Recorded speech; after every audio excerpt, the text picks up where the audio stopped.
Come to order. Good morning, members. It's May 10th. We just have a simple day before us.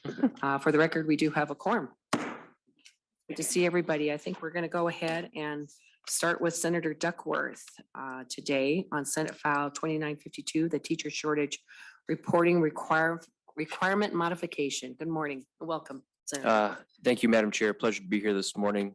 This bill is pretty simple. It just seeks to identify teacher shortages across the state of Minnesota in our different districts. Adds a little bit of language in regard to what they're reporting in terms of unfilled positions, tier licensures, et cetera. But more importantly, I've got a professional here that can speak to the fiscal note regarding this bill as well. Good morning, Ms. Hofer. Good morning, Madam Chair and committee members. Thank you for having me this morning. As Senator Duckworth noted, there is a fiscal note on the bill. The bill does not fund the fiscal note, but the fiscal note does state that for the requirements in Section 1, which adds some additional data analysis work and data disaggregation, the Professional Educator Licensing and Standards Board would need one additional FTE at a cost of $135,000 per year, beginning in fiscal year 2023. Thank you. Any questions on the fiscal note? Okay. So this is something that's really important, I do believe. And this has been through education. Yes, it has, Madam Chair. It's involved some work with various stakeholders to get to the language that we ultimately arrived at. We feel like it serves Pellsby's needs, it serves the needs of the school districts, and then will help us have a more accurate picture statewide of where we're having some of our critical shortages in terms of teachers so we can get the folks we need into the classroom. Okay. Any questions? Senator Marty. Madam Chair, Senator Duckworth, you said this was for help Pellsby and so on. Do they support this? Senator Duckworth. Madam Chair, Senator Marty, thanks for the question. They've testified on this hearing, and they have been working with Ed Allies and Education Minnesota to come up with language that they're comfortable with. It's my understanding that there may be a couple more tweaks along the way that they're looking for, but this at least advances the bill and gets us to that point where we can have that conversation. Senator Marty. Madam Chair, it just strikes me that what we're trying to do is say we don't have as big of a teacher shortage by redefining the problem and saying that people who may not be tier 1 and so on, people who may not be really qualified, the right ones to teach the field, is if they've got somebody in that position, that's not a shortage, even though the district may want to hire somebody with the appropriate skills. So I guess I see that the cost of this isn't huge, but I'm not sure that this is making the count more accurate. I think it may be making it less accurate. And I'm not sure that we may feel better because we have less of a shortage if we define it that way, but I'm not sure that that helps anything. Senator Duckworth. Madam Chair, thank you. Senator Marty, I'd say you nailed it. The issue isn't that we're hoping to make ourselves feel more comfortable. The issue is we have a false sense of comfort right now. I'll give you an example. If there's a vacancy, meaning there's absolutely nobody teaching in, let's say, civics in the Lakeville School District, that doesn't necessarily get reported as a teacher shortage right now. It doesn't get reported as anything. And this bill seeks to report that as a shortage. It also looks at examples in which you might have a tier 2 licensure teacher teaching in the classroom, and there could be some conversation as to whether or not that should be counted as a teacher shortage or not. So this really seeks to take a look at some of the instances in which there are true actual vacancies, ensure they get reported to us statewide so that we know it's occurring. And then other instances in which we do have a licensed professional in the classroom, it seeks to make a more accurate report there as well, so that we can truly look across the state, different fields of study, different fields of being taught, different tiers of licensure to make sure that we are making good, accurate decisions statewide. Madam Chair, it seems backwards to me that it seems to me you want to know everybody where there is a shortage, and you're saying we only want to know the shortage where it's not where there's nobody even filling the position, even if the person is somebody who's not really fully competent to train to fill the position and they're there temporarily. In effect, we're not going to count them. I don't see that makes it helpful. I'm not sure why you're saying it does, but we just disagree apparently. Senator Kent and then Senator Bobby Joe. Or Thank Chip. thank you. I still answer to Bobby Joe too. It's okay. Senator Kent first, Senator Champion. I'm sorry, Senator Kent. Thank you, Madam Chair. And the main thing is we have to spell Bobby Joe correctly with an E. I just wanted to chime in on this one. I confess I'm a little confused by the conversation today. I think it's a good idea to make sure that as we've made evolutions in our staffing in our schools with the new PELSB tiered system, that we're making sure that we are keeping our supply and demand report accurate and reflecting these new approaches. But I share some of Senator Marty's concerns. We want to make sure that we're not glossing over places where we really need to make sure we have, very qualified teachers, whether it's the content area or something that we're not missing understaffing as opposed to just non-staffing. And so, Senator Duckworth, I appreciate what you're trying to do here. Accuracy is really important in this because teacher shortages are not new. We've had those across the state, particularly in certain content areas. Certainly the pandemic has made this worse, and it is helpful for us to have a good, clear picture of that. So, Senator Duckworth, I really hope you will continue to work with PELSB and the stakeholders to make sure that this language gets us to where we need to be. Thank you, Senator Kent. Senator Duckworth. Thank you. Nothing to add, Madam Chair. Thank you. Senator Champion. Thank you, Madam Chair. Senator Duckworth, again, I'm not on any of the education committees, but it's my understanding from reading a number of different things that when PELSB collects data, that it has to be collected in a certain way in order to meet the federal guidelines. And is there any concern around this since Tier 2 requires, a certain level of collection, that this will fall outside of that federal guidance and therefore affect our grants that we get from the federal government? Senator Duckworth. Madam Chair, Senator Champion, thank you. Great question. If memory serves, that was a conversation that we had. I can't remember if it was during committee or if I had that one off with them. But the intent and purpose behind this legislation would be not to put them in that situation where we would be jeopardizing federal grants by any means. If that were certainly the case, then we would make adjustments or completely stop it. That being said, Madam Chair, I won't put him on the spot, but I do have a subject matter expert in the audience who could come up and join to answer a few more questions if we get to that point as well, just to make you aware. Thank you, Senator Duckworth. Unfortunately, in the Senate committee, we only allow the commissioners. And Sounds good. yeah, thank you. Senator Kiffmeyer. Thank you, Madam Chair. So in regards to the collection of data in the feds, the federal government is collecting the data they want right now. What we're talking about is collecting data for Minnesota that we as legislators need in order to assess the situation. And the best way to do that is have direct data right from the schools themselves and collected by the PELSB board. That's just common sense. I don't see why this is even an issue. And I don't think it has any conflict whatsoever as long as we are currently already complying with the federal. So Senator Duckworth, is this what you've experienced as well? Senator Duckworth. Madam Chair, Senator Kiffmeyer, absolutely. Senator Champion. Well, Madam Chair, Senator Duckworth,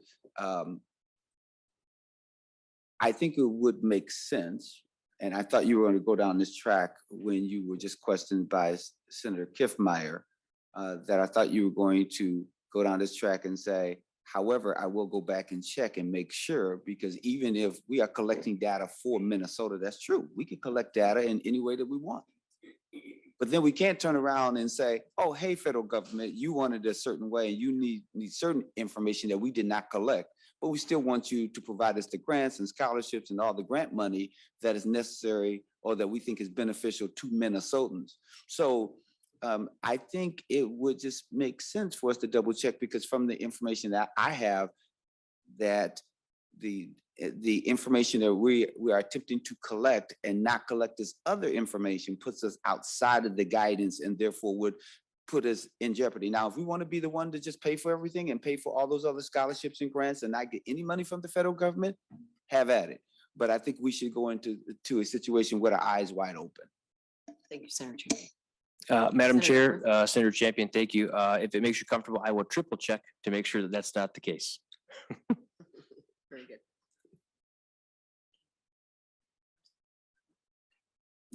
Closing comments, Senator Duckworth. I see no further questions. Madam Chair, members of the committee, I greatly appreciate your time and consideration. This is a bill designed to help us gain an accurate site picture across the state as to what our schools and districts are dealing with, to give us a sense of where we're having some shortages in the classrooms, which will then allow us, as Senator Kiffmeyer said, as a state to look at how we can help our districts combat that problem and help them and partner with them in bringing some solutions to the table. Thank you. Thank you very much, Senator Duckworth. Senator Johnson. Madam Chair, I move that Senate File 2952 be recommended passed, move to general orders. On that motion, all those in favor, please say aye. Aye. All those opposed, nay. Motion prevails. Senate File 2952 is placed on general orders. Thank you, Thank you. Senator Duckworth. Thank you, Ms. Hofer. Okay, Senate File 4163, Senator Mathews.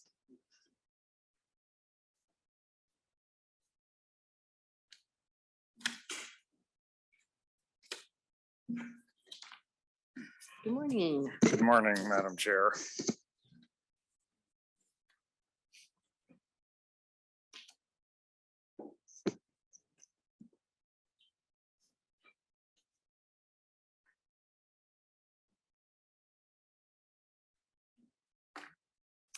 Senator Mathews. Thank you, Madam Chair and committee members. Senate File 4163 is a very short bill with a simple concept. It is to appropriate $150,000 to the Commissioner of Commerce for a study about the emerging advanced nuclear technology.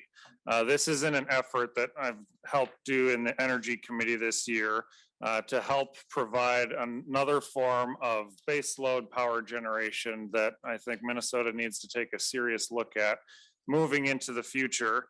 And with the retirements of coal plants around the state of Minnesota, with the change of plans and some gas plants that were going to be built in the state of Minnesota, I'm strongly encouraging members on both sides of the aisle to help in looking at nuclear technology.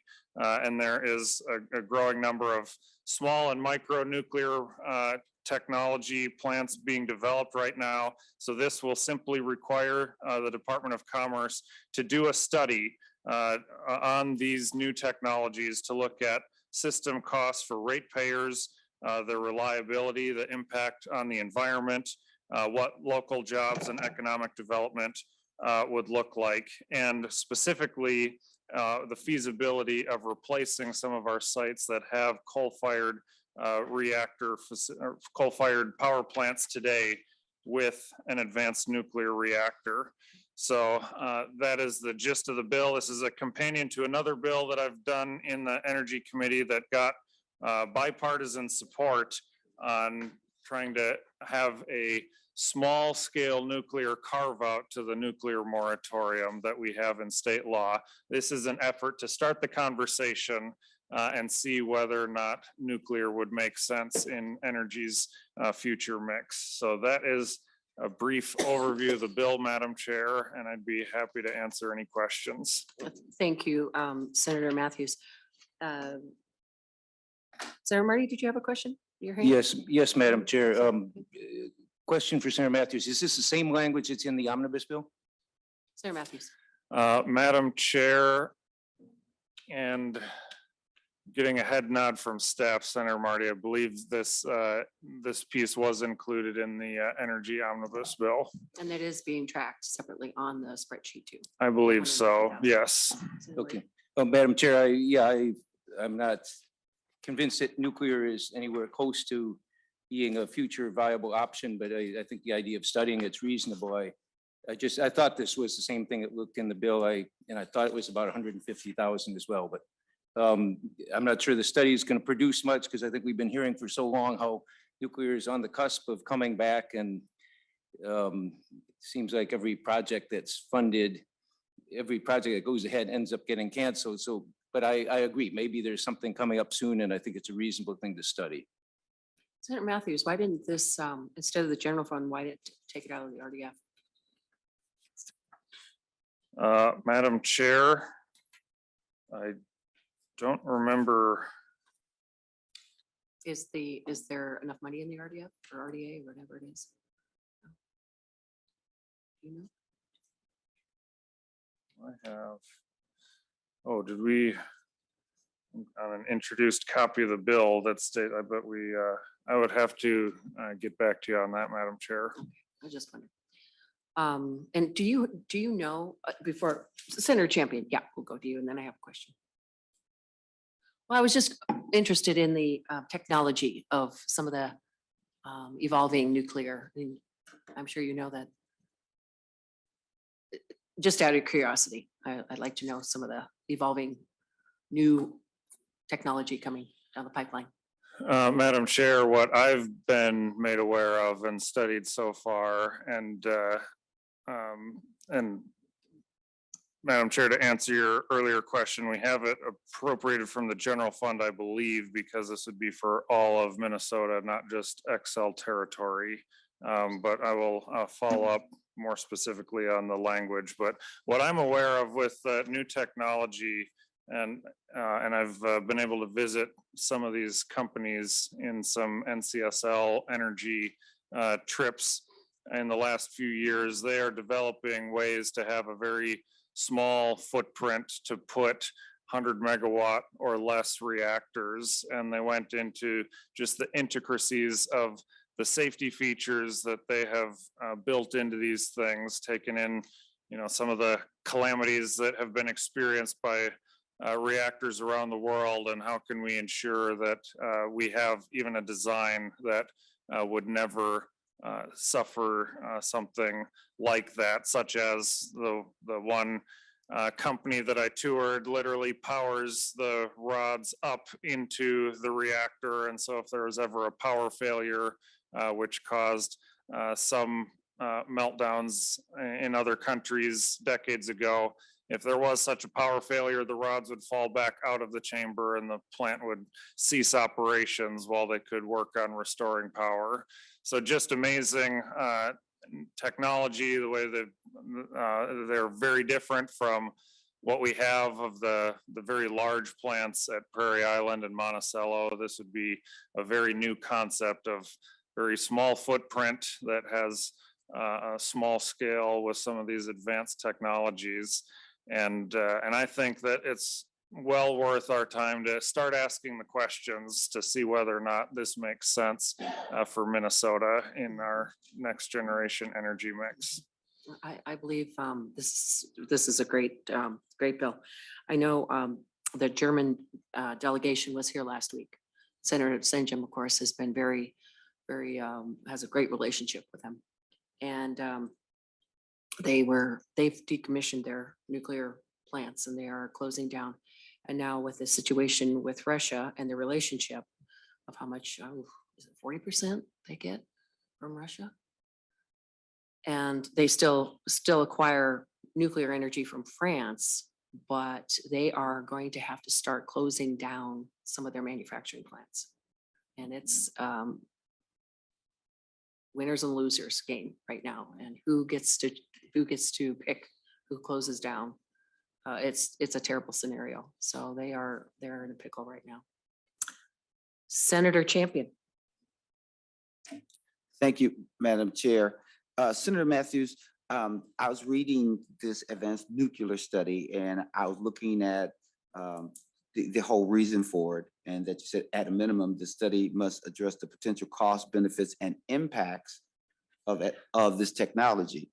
And as you probably know, because it seems like an area that you are pretty familiar with, is that I have a cumulative impact bill that I believe that it's important that for environmental justice purposes, that we look at the cumulative impact on certain communities, whether it's brownfields, greenhouse gas emissions, traffic, and so on and so forth. Will this study include any look at the impact that nuclear as well as the others will have on communities of color, if you are really interested in the impacts of this new technology? I believe it has to be cumulative. Will it do so? Senator Matthews. Madam Chair, Senator Champion, thank you. So while that language is not delineated in my bill states that the study will address at a minimum the things listed. And I believe that our Department of Commerce today likely would take up those considerations with how broadly they would make the study. So the things that are listed out in my bill are a minimum, are a floor for it. Other things could be added to it, and it would not be hard to imagine that the department would end up studying this. Follow up, Madam Senator Chair. Champion. Senator Matthews, would you be open to some comfort language around that? Maybe not today, but going forward, because I'm of the opinion that if you don't put it in as a minimum, then sometime our agencies, even though they're well-intentioned, they don't sometimes go beyond that. And then communities of color are those who usually get left out of the equation when it comes to really looking at the term impacts. And so I'm wondering if you would be willing to explore that. Senator Matthews. Madam Chair, Senator Champion, yes, I'd definitely be willing to take a look at ideas you'd have on it. Thank you. Thank you, Thank you, Madam Senator Chair. Champion. Yes, this Senator Kiffmeyer. Thank you, Madam Chair. I thought that was an interesting discussion because I think Minneapolis and St. Paul, which where a lot of people of color live, often need power too. They need energy. And so for them, I think locating some of these things and making sure that our inner larger cities are taken care of is really important. And it's also great that with these smaller ones, you can go to Fergus Falls or you can go to other places like that where you have hubs of energy generation. I think too of the technology, we look at it today and just think of our cars today, what they have in safety features, collision avoidance, cameras, sensors, all kinds of stuff. We're not the old cars of many decades ago. We have new technology. And the United States does it better in regards to these things than anybody. When it comes to mining, anybody, anytime, it will be done more safely. And I think right now, I think in France, they were using mainly nuclear power. Just think right now, what great place they are in because Russia is cutting off the oil to Europe. And to be able to be more independent, and many times these reactors are able to, in a quite responsive way, generate more power to their capacity or less power based upon needs. I mean, they're very flexible. So I think there's some real safety that comes from the fact that we have that mix of energy sources. But I think most important is that don't judge this newer technology based upon the old. We are so far beyond that. And I'm excited for this study because I think data is very important and to be able to collect this, I think will be very helpful. Thank you. Thank you, Senator Kiffmeyer. Senator Ingebrigtsen. Thank you, Madam Chair. I see Bob, Senator Champion's left the room here. I was going to ask him with regards to, we have in our environment bill, I have what's called environmental justice areas. So I'm wondering if that's what he's talking about when he comes to areas that he's always concerned about. I'm not quite sure it's been defined yet. And I guess I can't ask that question without him here. So you know anything, Madam Chair? May I? No, I don't, anything. No, I don't. Senator Mathews, are you familiar with environmental justice areas at all? Senator As Matthews. they're defined in law? I don't think they're defined even in law yet. Madam Chair, Senator Ingebrigtsen, to my knowledge, I don't believe we've defined it in law, but I'm aware that that term is being used a little more frequently today than before. All right. My second question would be just the mechanics, and I struggle even plugging in the TV in my own house, so I know nothing about electricity. Can you tell me how many megawatts these new units now are talking about? What kind of a 145 megawatts or 45 megawatts? What size city does that, something like that service? Can you give me an idea? Senator Mathews. Madam Chair, Senator Ingebritsen, depending on the model, there's a number of different advanced nuclear reactor systems being developed, and I've seen ranges from anywhere to small 40 or 50 megawatt plants all the way up to 300. A companion bill that I ran on this was to do a carve out for those sized 100 megawatts and smaller. So there is a range in what's being labeled this advanced nuclear technology. For comparison, our Prairie Island and Monticello are about 700 to 800 megawatts. I could get the exact number, but that's about the size for comparisons. That's a great idea. Yeah. Thanks. Oh, Senator Champion.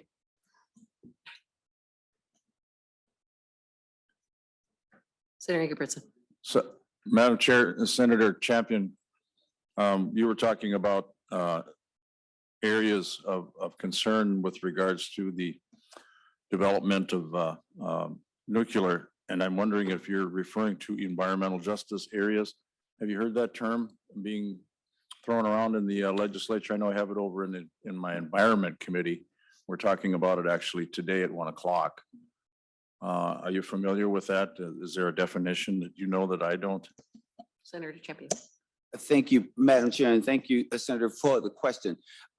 It is a term that it has been well defined and used, and it didn't just come up today. It's been something that has been under consideration for quite some time, because as you know, because you're on the Environment Committee, when you think in terms of the environmentally challenging things that usually take place in communities of color, from brownstones, brownfields to greenhouse gas emissions, highways coming right down the center of communities of color, you think about it. And those things, when you think in terms of their cumulative impact, has a negative health impact. That's why disproportionately you would know and see that their larger impacts around asthma and hypertension and all the other things. So yes, I've heard of it and I'm very familiar with it. And I think we have to do more to think about where and who are we putting more at risk. Incinerators, for an example. So if you look at the number of things that I'm talking about right now, they're always and usually are in communities of color, and they're breathing in those toxins, and they are having health impacts as a result of it. So to also correct something that you said earlier, I don't have a problem with the study of anything, right? I don't even have a problem with nuclear, especially if there's technology and there's all the safeguards that we believe that should be important. I was just speaking to whether this study was going to have some concentration on and consider environmental justice issues. Okay, thank you, Senator Champion. All right, I see no further comments. Senator Johnson, would you like to move the bill? Certainly. Madam Chair, I move that Senate File 4163 be recommended to pass and move to general orders. On that motion, all those in favor, please say aye. All those opposed, nay. Motion prevails. Senate File 4163 is placed on general orders. Thank you, Senator Madam Chair. Mathews. Okay, members, we have a hearing on Thursday, pretty packed full day. Not sure what is on the docket coming up. I know there's hopefully going to be a pension bill coming next week and some other things, but for right now, we just have Thursday morning, 8 o'clock, 8:30. What's Marty. what's on Thursday? Oh, stadium refinancing bill and how many other bills? LCCMR reauthorization and a couple other small ones. Thank you. Yes, thank you, Senator Marty. Okay, with that, Senate Finance Committee is adjourned.